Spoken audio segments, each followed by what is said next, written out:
చాలామంది స్టూడెంట్స్ వచ్చి కాంటాక్ట్ అవుతూ ఉంటారు. మాకు 1 వీక్‌లో జాబ్ కావాలి, 1 మంత్‌లో జాబ్ కావాలి, లేదంటే 2 మంత్స్‌లో జాబ్ కావాలి అని. సో ద ఫ్యాక్ట్ ఏంటి అంటే 1 వీక్‌లో, 1 మంత్‌లో, 2 మంత్స్‌లో మీకు జాబ్ వచ్చింది అంటే ఆ జాబ్ని నిలబెట్టుకోవటం అనేది చాలా కష్టం. ఎందుకంటే మీరు సబ్జెక్ట్ నేర్చుకోకుండా త్వరగా జాబ్ రావాలని చెప్పేసి మీరు కోరుకుంటారు. నిజంగా కనుక మీరు వచ్చిన జాబ్ని ఎక్కువ కాలం నిలబెట్టుకోవాలి, లాంగ్ టర్మ్లో మీరు సర్వైవ్ అవ్వాలి అనుకుంటే మాత్రం ఈ షార్ట్ టర్మ్ గోల్ అయితే పెట్టుకోవద్దు.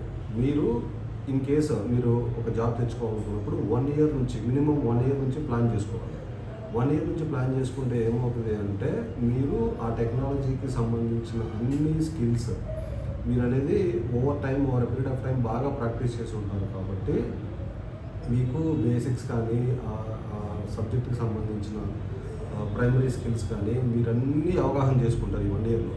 సో ఆఫ్టర్ 1 ఇయర్ ఏంటి అంటే మీరు బాగా నేర్చుకున్న తర్వాత కెరియర్ స్విచ్ అవుతారు. కాబట్టి దెన్ ఏమవుతుంది అంటే ఆ జాబ్ మీకు ఎక్కువ కాలం లాంగ్ టర్మ్లో నిలబడుతుంది. మీకు కాన్ఫిడెన్స్ ఉంటుంది, నేను ఎలా అయినా సరే వర్క్ కంప్లీట్ చేయగలను అన్న కాన్ఫిడెన్స్ ఉంటుంది. అలా కాకుండా మీరు 1 మంత్ 2 మంత్స్లో జాబ్ తెచ్చుకొని దాంట్లో సర్వైవ్ అవ్వాలి అంటే అది చాలా డిఫికల్ట్ టాస్క్.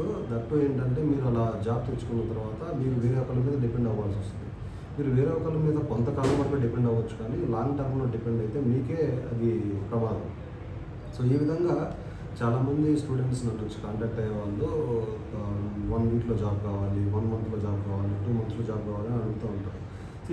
బేసిక్గా ఏంటి అంటే 1 మంత్ 2 మంత్స్‌లో జాబ్ వస్తుంది అని చెప్పడం అనేది రాంగ్ స్టేట్మెంట్. ఇన్ఫ్యాక్ట్ మీరు ఇన్ కేస్ కనుక కెరియర్ స్విచ్ అవ్వాలనుకుంటే, జాబ్ తెచ్చుకోవాలనుకుంటే మీరు certain period of time minimum 6 months పెట్టుకోండి.